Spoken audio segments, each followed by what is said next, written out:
chers abonnés de la Résolution TV, dans votre magazine Clin d'œil sur les Écritures. À la présentation, comme d'habitude, Madame Rachel Ngoy, votre magazine Clin d'œil sur les Écritures reçoit le prophète Jacob Lukengo. Avec lui, on va parler bien sûr sur la délivrance. Prophète, bonjour et bienvenue. Bonjour madame, bonjour à tous les internautes. Vous allez bien? Grâce sur grâce, Dieu nous fait grâce et nous tenons. En tout cas, merci d'avoir répondu à notre invitation. Merci aussi à vous qui m'ont invité. Très bien. Prophète, on va parler sur la délivrance. Oui. C'est quoi même la délivrance?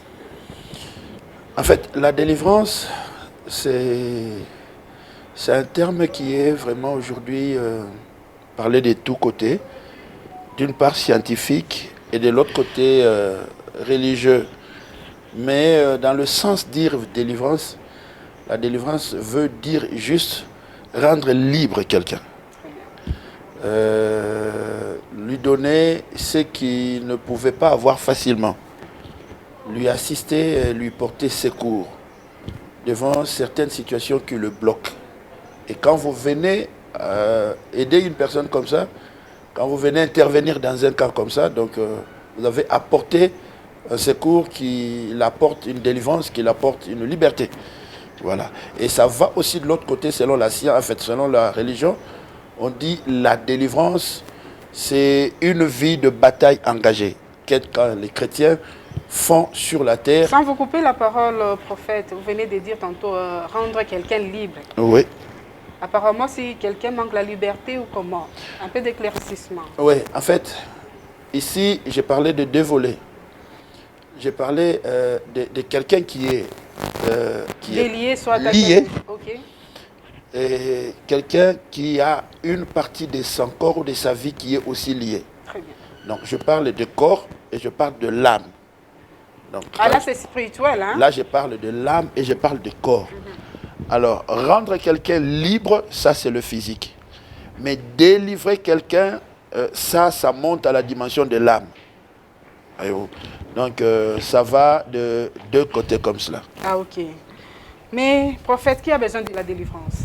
Il a besoin de la délivrance, je vais vite dire, c'est pareil à celui qui dit qui a besoin de la guérison. Il a besoin de la délivrance, c'est selon la personne qui se sent ou il se sent limité quelque part.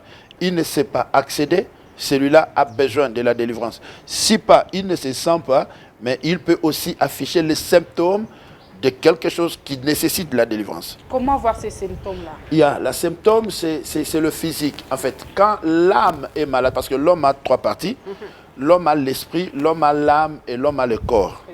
Alors, quand l'âme est malade, nous voyons le symptôme par le corps. Et quand l'âme est malade, nous voyons les symptômes par le corps. Là, on dira, ce monsieur a besoin.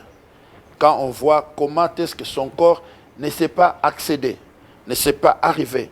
Et là, on dit, ce monsieur, s'il n'a pas un problème lié à sa santé, donc, c'est fait. Le corps, on dit, il a besoin de soins, mais on va remarquer que non, il y a des choses qui l'empêchent d'accéder. Là, on dit, ça, ce n'est plus le corps, ça, maintenant, c'est l'âme. Alors, certains symptômes nous poussera, nous dira que réellement il a besoin d'une délivrance. Pouvez-vous nous citer même 2 à 3 symptômes? Que dirais, il y a des gens qui vous souffrent. Je donne l'exemple. On l'amène à l'hôpital. L'hôpital fait tout ce qu'il fait.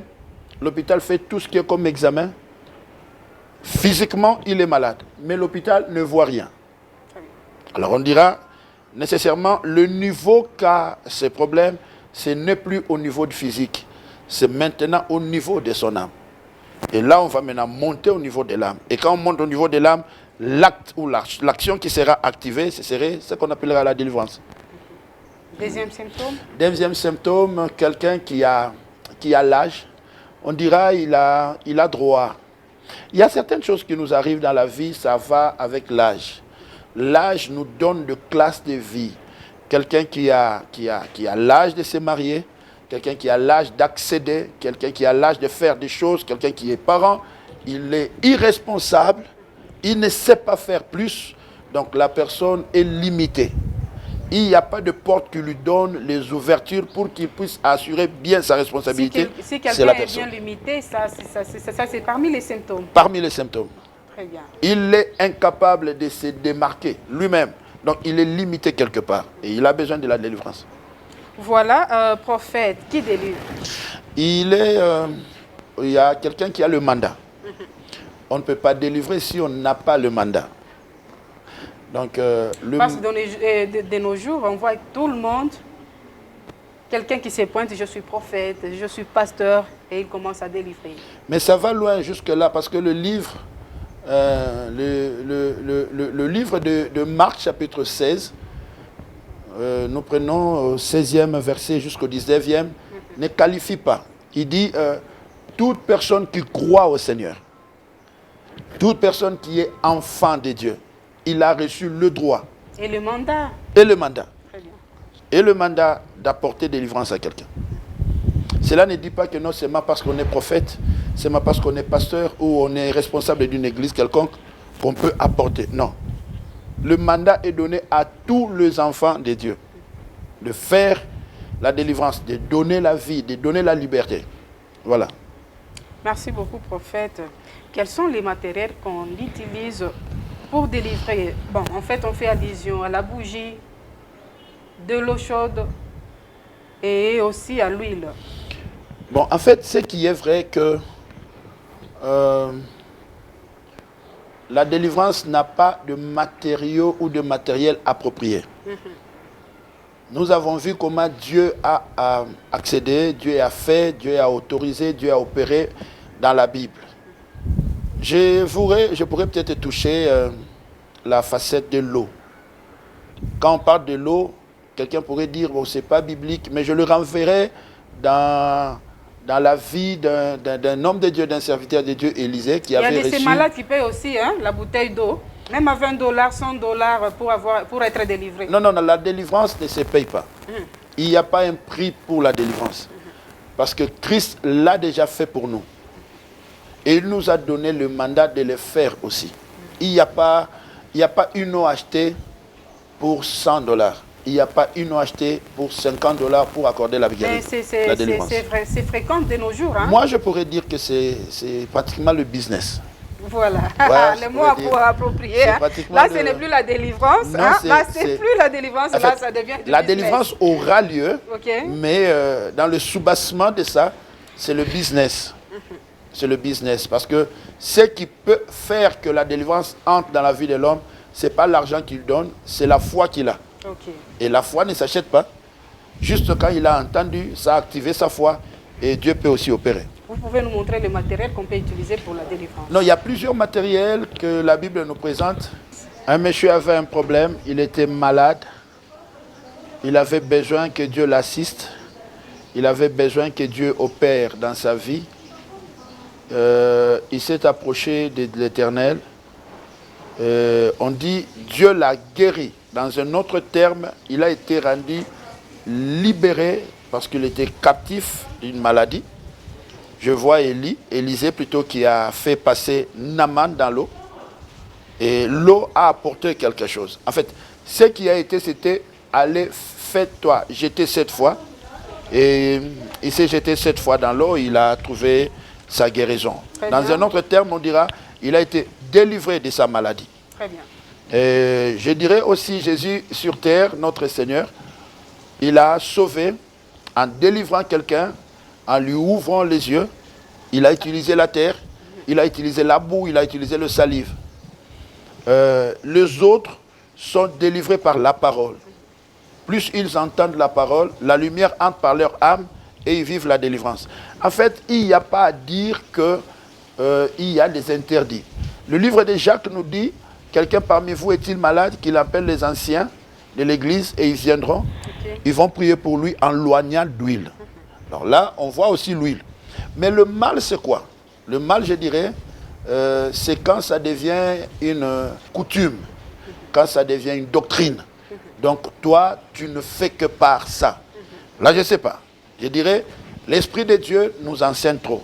Et l'Esprit de Dieu connaît comment est-ce que les choses doivent se passer. Donc cela ne veut pas seulement dire que ouais, on a des matériaux appropriés pour la Mais délivrance. prophète, qu'est dire de certains prophètes? Elle trouve une dame stérile pour te délivrer, je dois coucher avec toi. Et c'est aussi une manière de délivrer? D'abord, coucher avec une femme mariée, c'est un péché. Coucher avec une femme qui ne t'appartient pas, c'est un péché. Donc, le Saint-Esprit ne peut pas t'aider à pécher pour qu'il puisse faire quelque chose. Le Saint-Esprit est souverain. Là, je vois que ça devient compliqué. Hein? Le Saint-Esprit est souverain. Voilà. Donc, le Saint-Esprit ne te poussera pas de pécher pour qu'il opère. Dieu est souverain, il peut opérer sans toi. Voilà. Mais il veut juste ne pas violer sa loi qui dit il enverra ses serviteurs et ils vont opérer à mon nom. Donc, il va passer par toi. Et ce n'est pas dire que parce que tu as quelqu'un en face de toi, tu veux présenter tes faiblesses physiques, tes faiblesses charnelles en voulant coucher voilà. avec. Non, ça, ce n'est pas vraiment correct.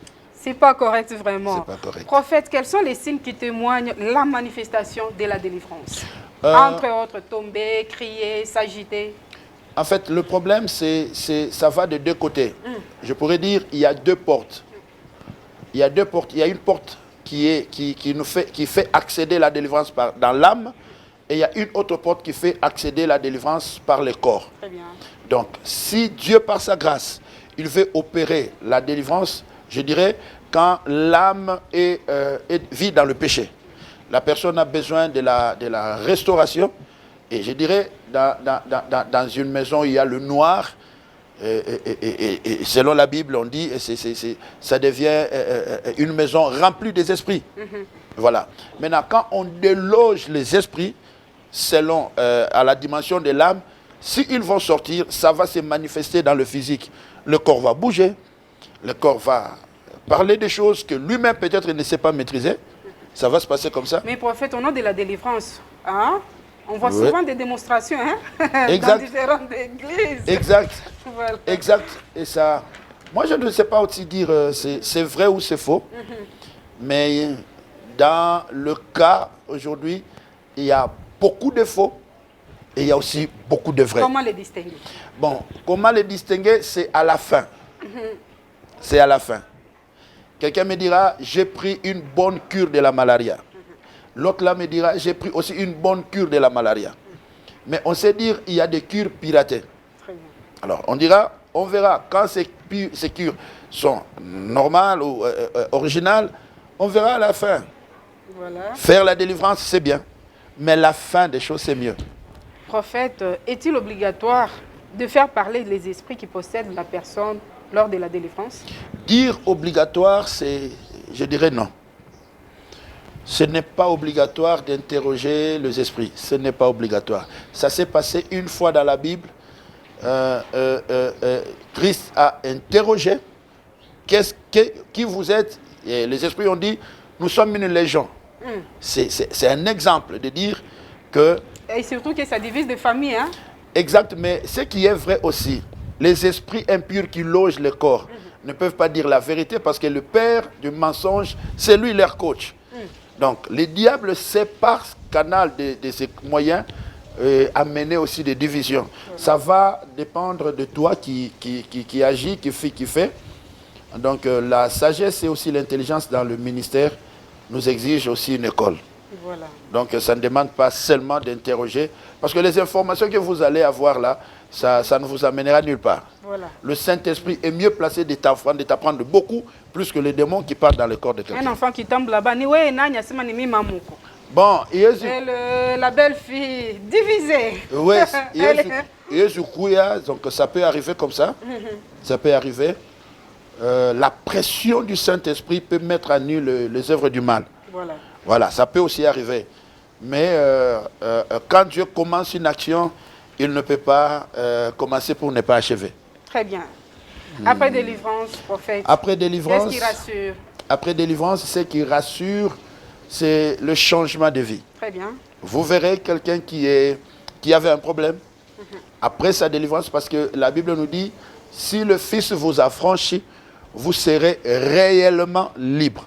Alors j'ai compris qu'il y a des hommes qui sont libres, et il y a ceux-là qui sont réellement libres. Voilà. Donc l'âme et le corps vivra la gloire de l'Éternel.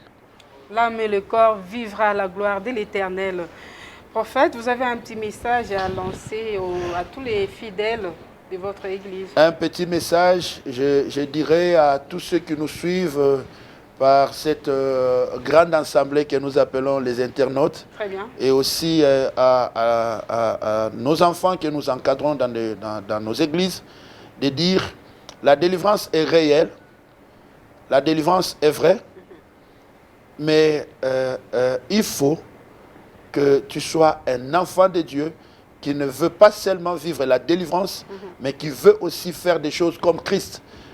Donc l'intérêt de la délivrance, c'est vivre la vie chrétienne sur la terre. Et dire aussi à ceux-là qui font ou qui mélangent le passion ou le besoin charnel dans l'œuvre de Dieu, de ne pas plus s'apporter. Pourquoi? Parce qu'il y aura un prix, il y aura un chaos, il y aura un jugement dans les jours qui viennent. Voilà, merci beaucoup. C'est par ici que nous mettons un point final. Restez branchés sur la Résolution TV et vous ne serez jamais déçus. Bye.